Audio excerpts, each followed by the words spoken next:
Promises made and promises kept, the South shall rise again. Good citizens of the Commonwealth and my fellow Americans, in his concluding remarks for the Faith and Freedom Coalition Road to Majority Conference Gala finale, Vice President Mike Pence began, as he often does, by reintroducing himself as a Christian, a conservative, and a Republican in that order, and wrapped up his brief remarks on the theme of promises made and promises kept. It was an annual conference that had commenced with an address from the President of the United States, Donald J. Trump, who introduced the recurring theme of promises made and promises kept. It was a gala finale that climaxed with the Lifetime Achievement Award to former Secretary of Education William Bennett, a man most remembered by good families in America for his book of virtues in preservation of promises made and promises kept. And I, too, like many of you, describe myself as a Christian, a conservative, and a Republican in that order.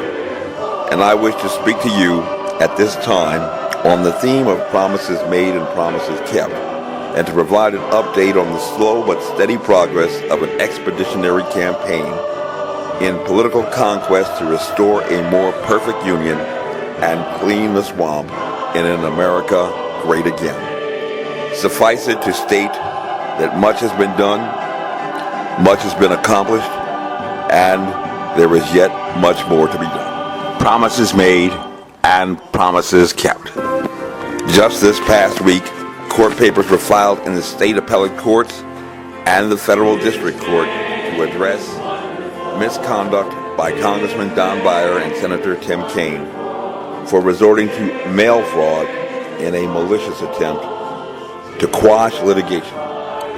Rebuttals to denials of wrongdoing by attorneys for our merit-based civil service system that may be sanctioned by prison terms for criminal contempt of court, and actions to remove violations of the Hatch Act and the First Amendment from state flagpoles, as well as from the entrance doors of the official offices of Congressman Don Beyer. Additionally, based upon judicial precedents that had been introduced by progressives in an earlier age engaged in the promotion of justice, social justice, through judicial activism that served to remove prayer from schools.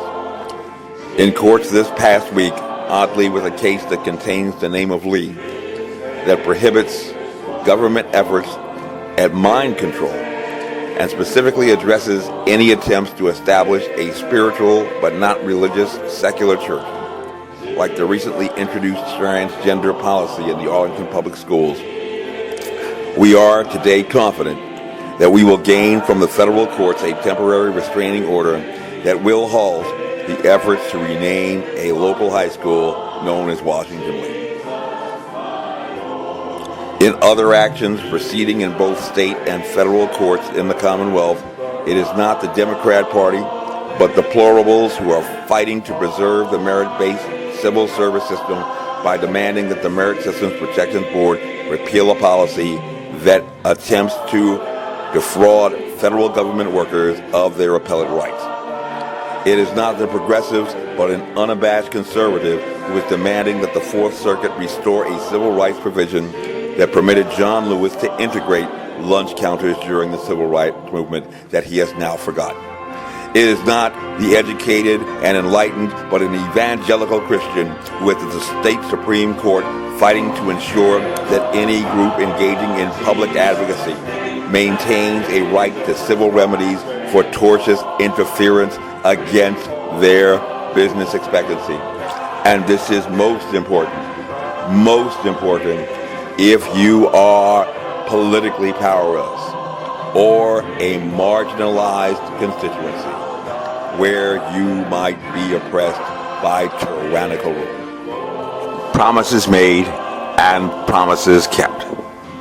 If a prosecutor in a courtroom drama played out upon the silver screen with your favorite movie stars had stood before a jury and had denied that a defendant was entitled to a presumption of innocence, if the judge had refused to correct him and had further failed to give any instruction on the presumption of innocence, if the judge's instructions affirmatively suggested there might not be a presumption of innocence, would anyone in America doubt in that travesty of justice that there was at least a reasonable possibility that that jury had been misled? No,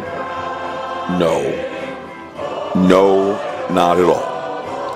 There would be no more room there to doubt the reasonable possibility that the jurors thereby and therein had failed to consider the mitigating evidence that the Constitution requires them to consider.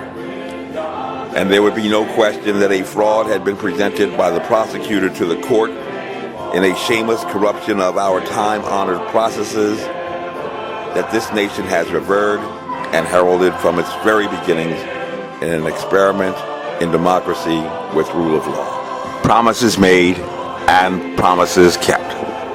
Yet after 22 months of vexing investigation that has deeply divided a nation, in dauntless pursuit to impeach a democratically elected president, an investigation that was preceded not just by boycotts of an inauguration, but also calls to subvert the Electoral College that had stood the test of scrutiny even throughout a great civil war. Congressman Beyer, in a decision he claims not to have taken lightly, but ignoring the successive campaign emails he has sent to constituents encouraging them to finance a multimillionaire's campaign to thwart the efforts of the White House, and almost monthly calls for resignations or denials of security clearance for an amalgamation of assorted defendants, has most recently claimed that the distinction of being the first congressman in the Virginia delegation to demand the impeachment of the president, a patently self-serving stunt in public relations for the congressman with the worst roll call voting record in Virginia, despite residing just across the Potomac River from the halls of Congress, where he swore a solemn oath without mental reservation nor purpose of evasion. Congressman Beyer states that he took an oath, but did he keep it? Promises made and promises kept. But Don Beyer is not alone in his prolific pretensions of partisan piety, and is rather joined by several colleagues, even in the Commonwealth of his residence, for which they are now being held accountable for not just those promises made and promises broken, not just for mistakes that have been made, but for service not in good behavior, conduct unbecoming, dereliction of duty, and impeachable high crimes and misdemeanors. Just this past week, court papers were filed in the state and appellate courts. Promises made and promises kept. The National Democratic Party, their presidential candidates, and their majority in the House of Representatives are continuing to force a socialist form of government upon the American people, and are continuing to pursue that objective regardless of cost and at the great sacrifice of our American values and way of life, invalidating a democratic election process that has withstood the test of time for 2 solid centuries. They have abandoned the basic principles of presumption of innocence and nullified the revered doctrine of rule of law, even at their own national party conventions.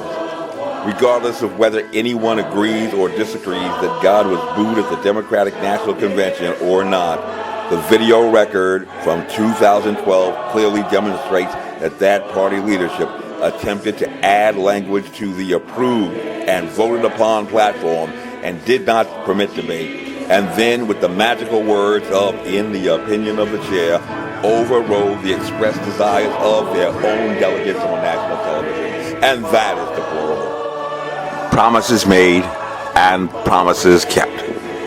And so in November, it is a referendum election where you have the power to choose between the party of manumission, slavery, oppression, Jim Crow, and subjugation, or to choose the party of emancipation. In November, you have the power to choose between the party of welfare entitlement and government dependency, or the party of opportunity. In November, you have the power to choose between the party of underperforming public schools and achievement gaps, or the party of school choice. You have the power to choose between the party of mandatory union membership or the party of a right to work. You have the power to choose between the party of universal socialized medicine or the party that will let you choose your provider and your doctor and your insurance plan. In November, you have the power to choose between the party of awaiting the arrival of law enforcement or the party of the right to stand your ground and defend yourself. In November, you have the power to choose between the party of higher taxes and growing bureaucracies or the power of lower taxes and self-determination. It is your party and it is your choice.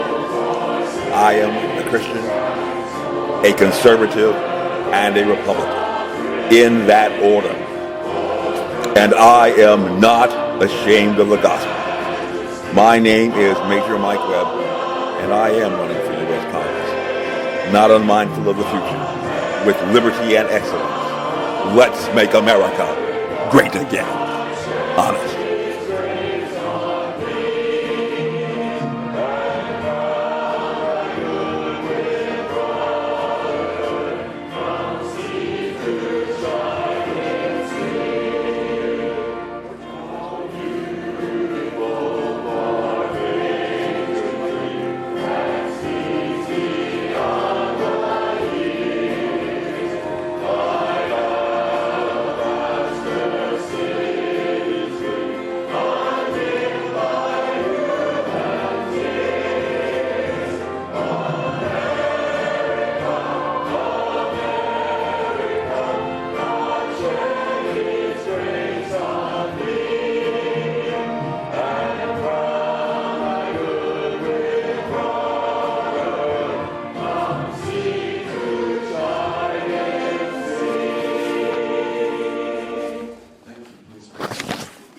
This advertisement was authorized by Mike Webb.